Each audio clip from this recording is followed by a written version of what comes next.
Hi everyone, I'm Ujjwal and you are watching DigitWise.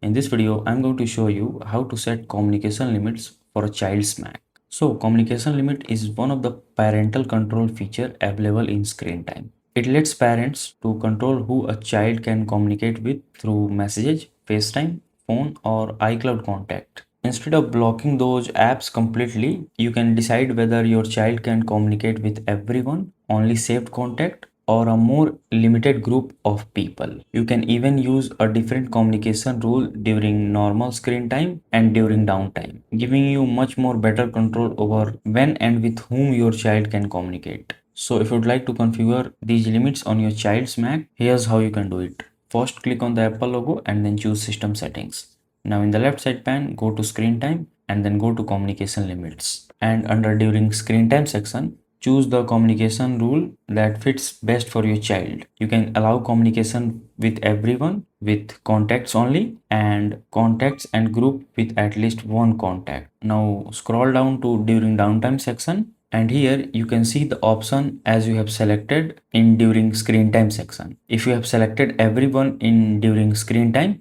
you can see here everyone in downtime also. And similarly, if you choose contacts only, you can see contacts only in during downtime. So based on what you have chosen in during screen time, you can see the option in during downtime also. So here also choose whether your child can communicate with everyone, with contacts only, with contacts and group with at least one contact, or here you can see a specific contacts option. If you choose specific contact, then you have an option to select a specific contact with whom your child can communicate during downtime hours. And once you are happy with the selection, click on done, and from now on your child's Mac will now follow the communication rules you have configured, helping you manage who they can communicate with during both regular screen time and downtime hours. So that's it. If this video helps you in any way, then do like it and subscribe to the channel. Thanks for watching.